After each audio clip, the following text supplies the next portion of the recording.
Hello, guys, and welcome back to my YouTube channel. We are doing another amazing book review. I'm just in a homey clothes. Do not bother with that. We're gonna read from this book the most important thing about saying no. The previous book that we review was basically the difficulties when people have challenges with boundaries and saying no.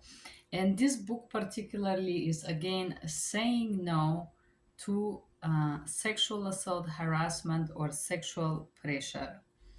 I gotta tell you that I uh, hesitate to read this book for quite some time, but now that I read it, I am pleasantly surprised. The book is extremely knowledgeable. It's well structured and provide very interesting tools about how to deal with raping, harassment, sexual harassment, and all that. So it's a great book. Don't be scared by the name. Let's start. And also, the book shares stories of people who struggle with that. I learned things that I did not know. And this is what makes a book amazing. It's not like all the other books that repeat over and over the same thing. It's an interesting original book. The author is Beverly Engel. Do you need this book?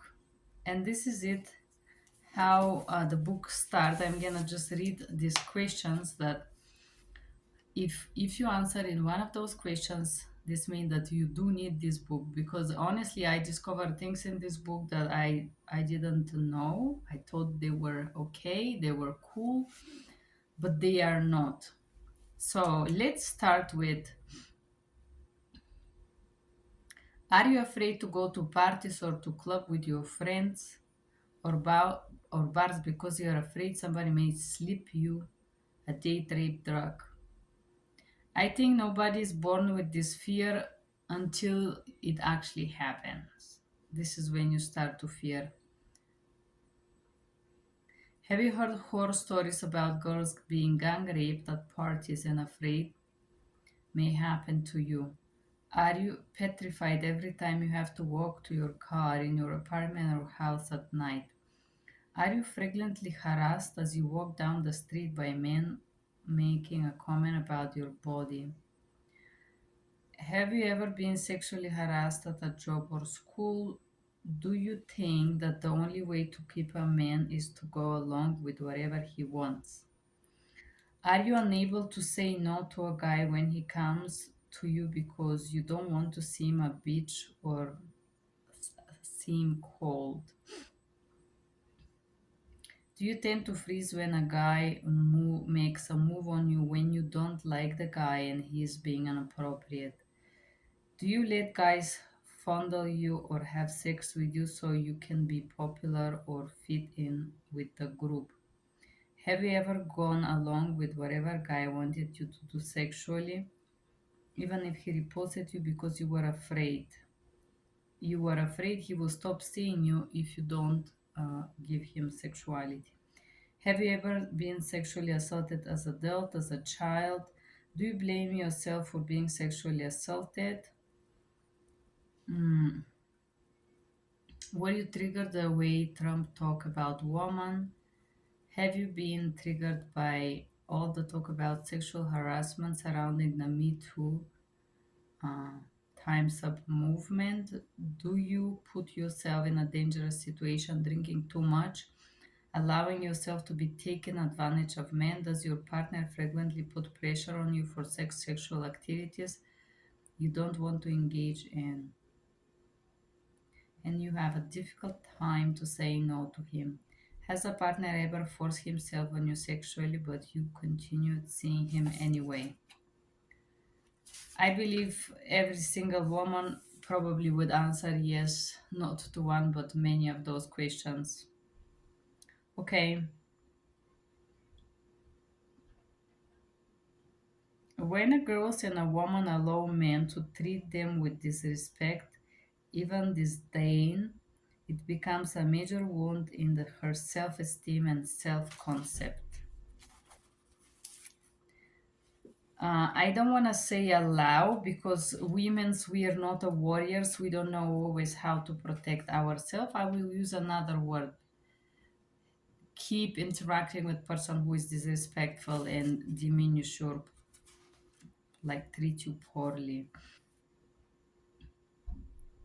Okay, women of color have a higher rate of a marital rape and less likely to report it.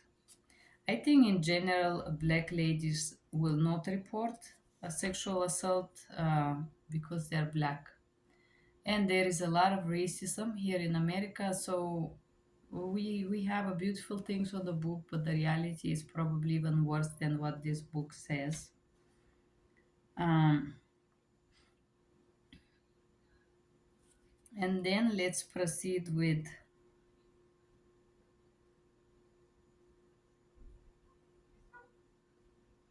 it talks about street harassment and it says national 65% of the women experience street harassment. I will tell you the actual it's 100%. I don't know any single woman who has never been harassed on the street. Is there anyone who has never been harassed? I mean, is that even possible? So 65 is the official percentage, but this is probably a big lie. Then another 70% of the women experience sexual harassment at the job. Probably higher, I would tell you. 45.9% of the battered women who report abuse each year also report being forced into sex by their partner, but also the rest of the 55% they are forced to have intimacy, but they consider this normal. They don't consider this abuse. This is the worst part here. Um, Return to present and use your five senses. Look around you. What do you see? Count. So this is a grounding exercise, guys. The reason that I how to cope with being triggered or having a flashback. How to cope with this. This is a great grounding exercise. Look around you, and I usually this is it works. I'm telling you. I don't want to say count the items, the colors, the pieces, the furniture around you. Just try to focus on something else than whatever is upsetting you. This does help. What do you smell? Breathe the smells around you. You can light a candle. Well, so usually when you're triggered, you don't walk with candles around your work or street or whatnot. Unfortunately, this is beautiful but not very working. What do you hear? Listen to noises around you. This does work, especially if you're in a public place. The noises, the sound, the movement of the city help if you're in a public place. What do you taste? Eat or drink something you enjoy. When you're triggered, if you start drinking alcohol, this is gonna bring you to alcoholism. So usually a sip of water I think is the best thing you can do. What does it feel like? Hold something cold like ice or hot or mug of cup of tea. Uh, think about what would make you feel safer. I think when we are triggered, we are having these emotional explosions, if you want. So um, it's not necessary on safety. I think when we get triggered, we just feel overwhelming amount of emotions that we don't know how to handle. And for me, I usually notice that when I'm triggered or something really bothers me, just sitting with myself for a moment and kind of try to feel that anger or whatever it is, just sit down and calmly allow myself to experience that. It's the most easy and the fastest way when my, I would say, triggers goes away. Why is so difficult for a woman to say no? There are many reasons why women have difficulty to say no, and we discuss the reason through the chapter. The most important message I want to communicate is That is not a woman's fault if she has difficulty standing up and saying no for a sexual misconduct. The reasons why females have a hard time to say no, it's because female biologically have to be passive, female passively uh, out of aggression. So biologically, they say the author insists that the females in their feminine, of course, it's more soothed, more welcoming, more loving, and so on. Part of it. Uh, fa- Familial beliefs. Okay, let's go with social biological predisposition. Then she said society belief that preys on the children, the culture of the society where the person is raised, the women's obey to women. That's everywhere you go. Um, and this include that you need to be nice, selfless, pretty, and let's say females are trained in every country, including in USA, where I've been living here for the past 10 years. I will tell you, American women are even more dominable and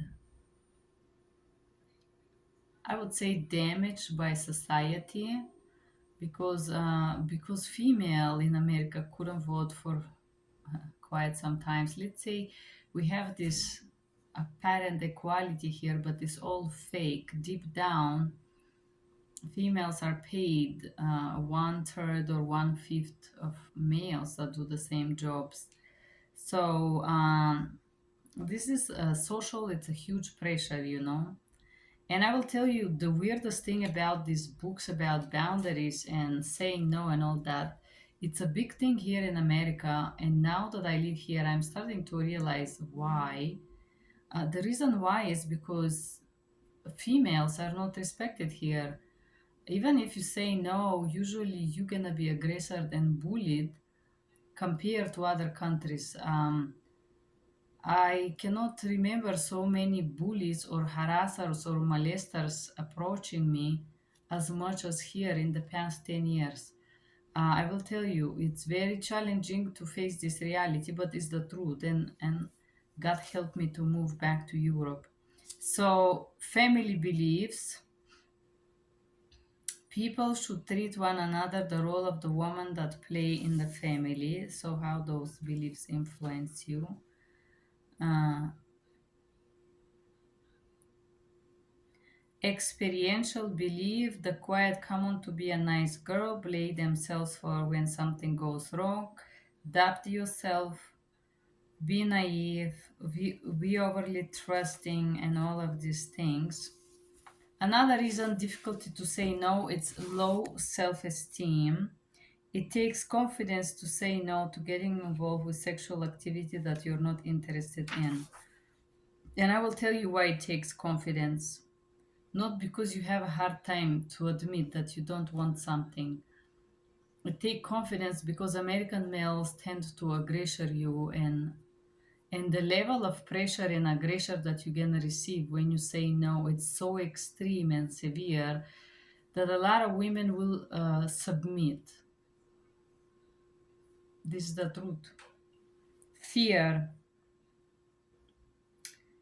is the reason why women have such a difficulty saying no, and the fear could be different level of fear. It could be fear.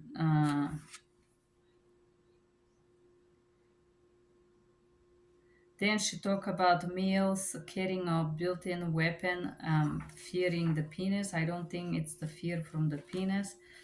I think it's fear from the aggression and the awareness that the female itself it's weaker naturally and biologically. So, in the end of the day, if you are a lady, the fear it's not because somebody has a penis. The fear is of inadequacy of these people that are around, and there are many of those who have no boundaries, who have no idea how to respect, and who have extremely atrocious reactions to no, I don't feel like it right now.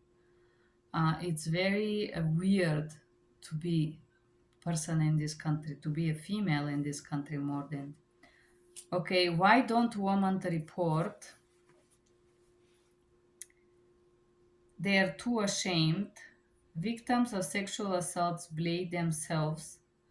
They are afraid to be blamed, which happens usually. Victims are afraid. They are afraid they will not be believed. If you watch my videos, you're gonna see that that was part of my story when I tried to report something like that here in America. Um, on the top of the difficulties to share something like this with someone that you don't know, you have this person aggressor in you, and this is really uncomfortable. And especially if this person is a policeman, then telling you that you're crazy and insane, it's scary. It's really scary. Women are afraid of having their reputation ruined. They don't believe it will do any good. They want to put behind them. They don't want to go through the hustle reporting this, because the male system, this is a criminal system here in America.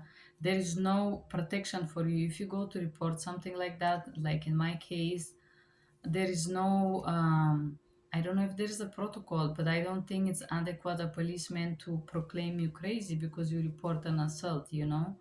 So having this in a book is interesting, having in mind that the reality here in America is so inadequate. We are there, prisoners around you, and I don't want prisoners, it's expression that I'm using, but they are people who are criminals in their bones, in their DNA from centuries. So these people are inclined to abuse and to do crimes.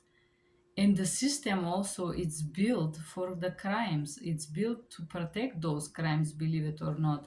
There is no such a thing as respectful treatment if you go to the police. And yeah, I'm honestly, I think the most scary thing that a woman can do alone is to go to the police. At least that's my experience, guys. They are too traumatized to report an assault, and even if, despite a traumatic experience, somebody tried to report, if the police hear the story and they're aware they're not gonna be able to solve this crime, they don't want you to report it. The reason why is political reasons. We want to pretend that we're a good country here, and we don't want to say we have uh, 10,000 rapes unresolved in this city. Can you believe? Or 100,000?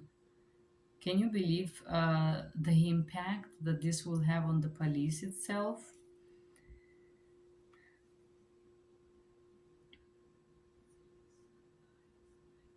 Okay, let's proceed further.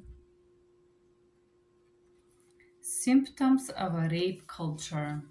That's great because here in America we're living in a rape culture. Let's go. Blaming the victim,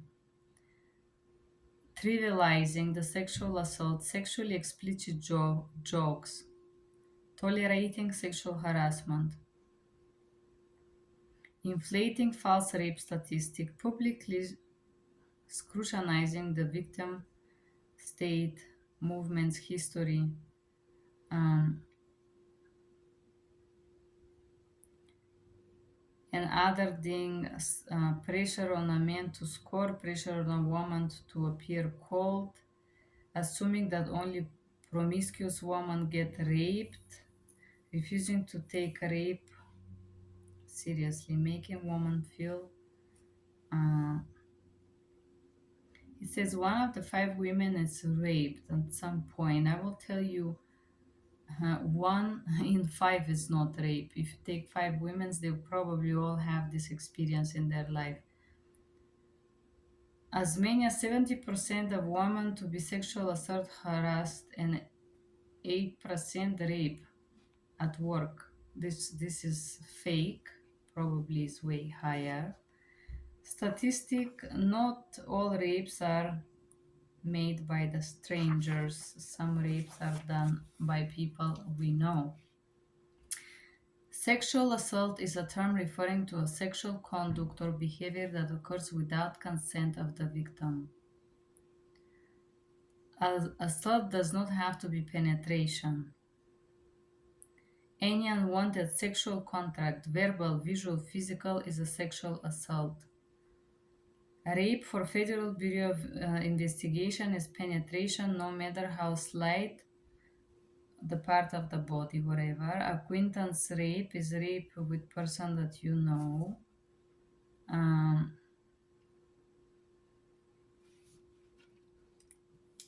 so there is a misunderstanding about acquaintance rape. People think that because you know the people, it's not a real rape.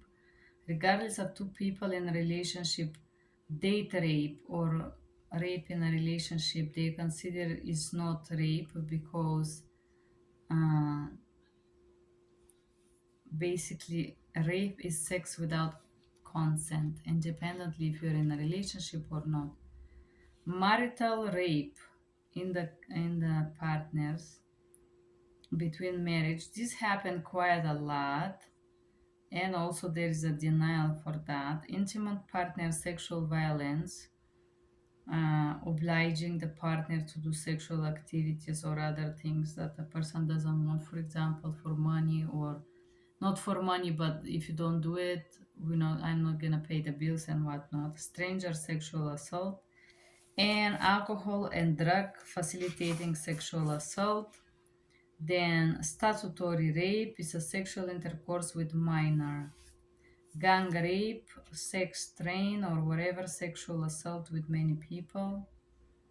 Oral rape, same sex sexual assault, systematic sexual abuse, sexual harassment, and street harassment.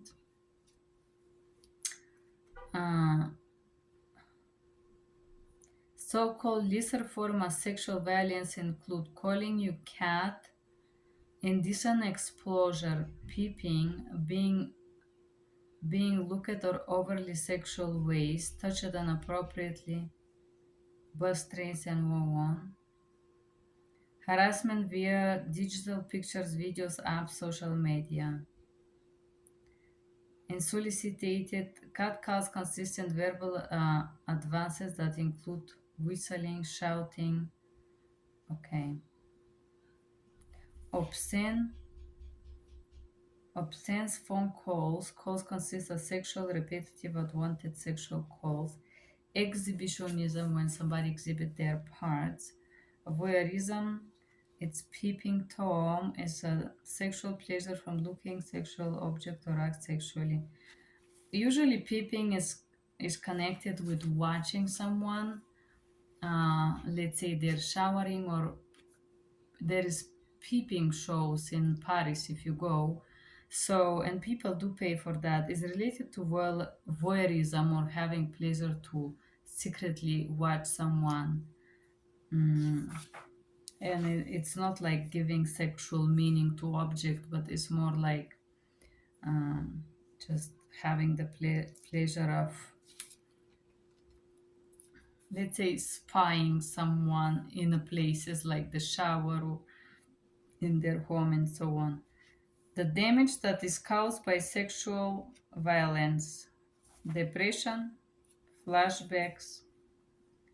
And then she advised, journal your flashback, everything, write it down. What is post-traumatic stress disorder?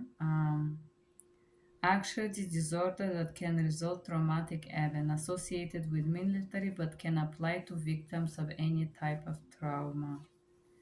Shame. Primary damage is shame, coming out of denial. So, and knowing the risks. Denial, it's a great tool to survive, especially if somebody is not able to handle the truth. Empowerment comes from knowing deep down inside that you have a right to protect your body, your spirit, by saying no. Compassion comes from recognizing that all women and girls live under tremendous sexual pressure, and this can make it difficult, painful, and frightening to navigate the world. And hope comes from your ability to actually say no. Exercising to say no. Facing the truth about child sexual abuse. So, and this is very interesting about this book, that it says things that most of us we don't know. uh, because if a child is abused, if a person is abused as a child, this creates certain traumatic consequences in their brain. A victim who experiences avoidant symptoms may be prone to making inaccurate or informed decisions regarding potential danger because of the fact that the trauma has been denied, minimized. Former victims numb their experiencing symptoms with alcohol and drugs.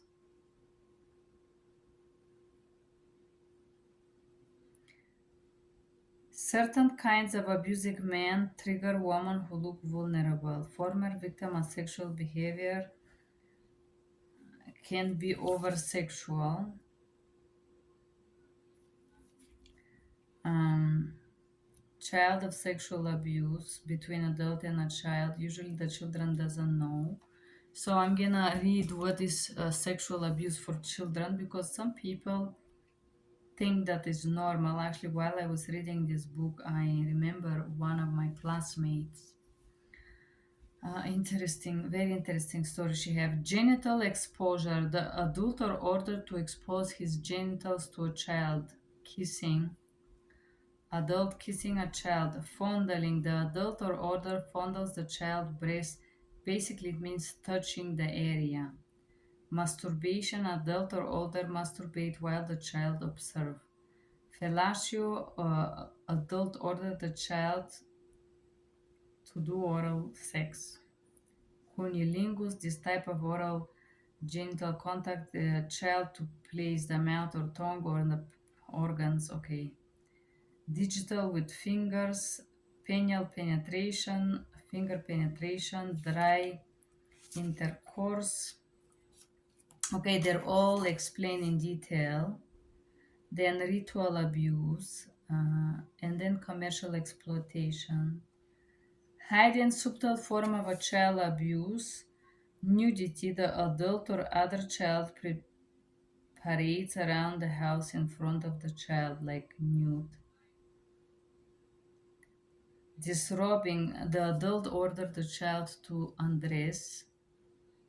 Observation of a child, bath, urinate, inappropriate comments about the child's body.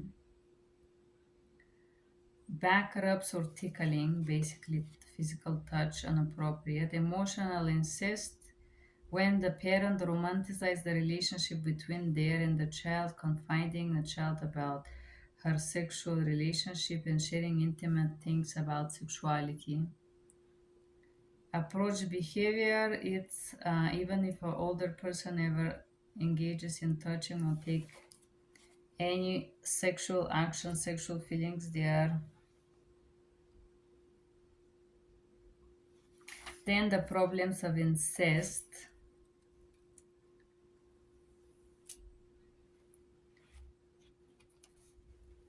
Okay. Child sexual abuse causes the same after effects as adult sexual assaults.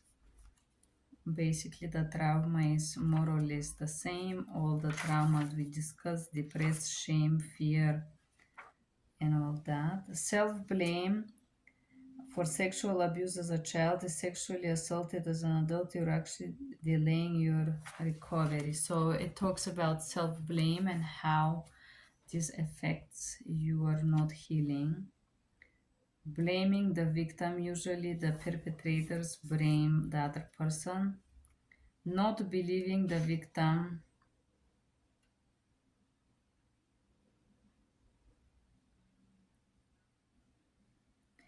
How could you accuse this person? And then she give a story here about the book that when you go to the police to report, how could you? What's wrong with you? There is different stories. So this is real life. Unfortunately, better put everything behind you instead of facing that, because sometimes uh, you have already one traumatic experience and trying to report could be an extra more traumatic and abusive experience. So You don't want to do this. To summarize, victim feel ashamed by all of the following: humiliation from violation of the feeling, helplessness, powerless. The shames come from blaming for themselves and shame. Different why people feel shame after a sexual assault. Saying no, it means no, for example, no, it's your shame, no, mine. No, I didn't do anything. No, it was not my fault. I was just a child. No, I did not want it. I did not enjoy it, and so on. How to say no, basically. This amazing book. How to be compassionate. Women that were date raped, they would say, I was lucky, other women had it worse. So basically, compassion doesn't mean to not diminish the horror of what you experience. Or, for example, it's like, I'm not that important. Value yourself and value what you experience. Don't act like it was, oh, it could be worse. Because people train you to be cruel to yourself. So you can say kind words to yourself like, I'm sorry this happened to you. Nobody should go through this, and so on. Um, the consequences too we pay for lacking self-compassion. You make excuses for your inappropriate abusive behavior, rejecting self-compassion, not allowing yourself to suffer and heal.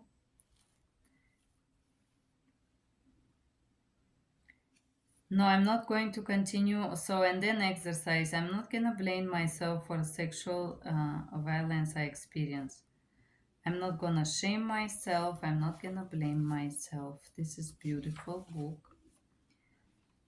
What are you angry about? Okay, next chapter talks about anger and dealing with anger. I am angry about not being able to do XYZ. There is a uh, great portion here. Um, Anger releasement through journaling.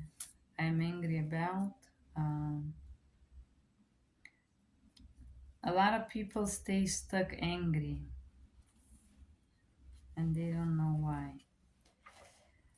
Body esteem quiz. So, how this affects your self esteem, and there's a quiz about your self esteem. If you feel good about your body, getting and saying thin have become major problems to women, consuming significant amount of energy and money.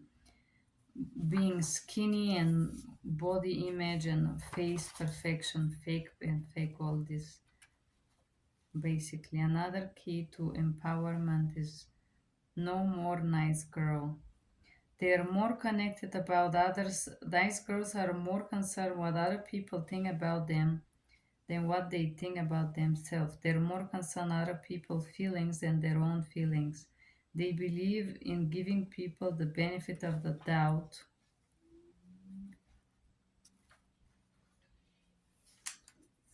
Well, it's basically somehow in this portion I explain you why you don't have to be a nice girl and how you train to be compliant, passive, easily manipulated and controlled, and how this works mentally. Going along with sexual activities and partners that are not interested being involved just to please the partner, and talks about nice girl syndrome. Did you get talking to things and you can't say no? Are you overly concerned about people think about you? Are you caring if people? So there's 22 questions about if you have the nice girl syndrome. Basically, if others' opinion matter to you. Then false belief number 2: if I'm fair, people would be fair to me too. Other people's feelings and needs are more important than mine. So she breaks it down in several beliefs. Do you think other people's feelings are more important? If I'm nice, they're gonna be nice to me. What other people think of me is more important than anything else. So basically, putting your self esteem in somebody else's hands. I need to be good and perfect in order to be accepted. I don't have the right to stand up for myself. Anger is destructive, should not be expressed, especially with whom you are angry. It's better to avoid conflict at any cost. This is again the nice girl syndrome. There is a good in everyone, and blah blah blah. You gotta see it. Then we continue with exercises, how to say no. As you guys know, I'm just reviewing the book and passing the things I thought were inspirational. Uh,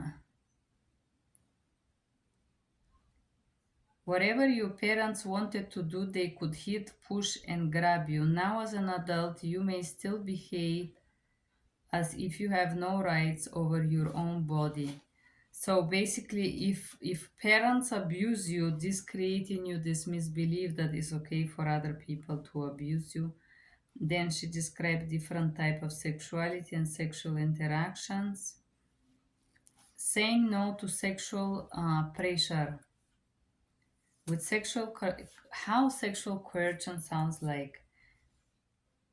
People make you feel like you owe them. Giving you compliments uh, sounds extreme and insincere. Giving you drugs or wanting to losing you up, making you feel it's too late to say no. Telling you if you don't have sex will hurt the relationships. Um,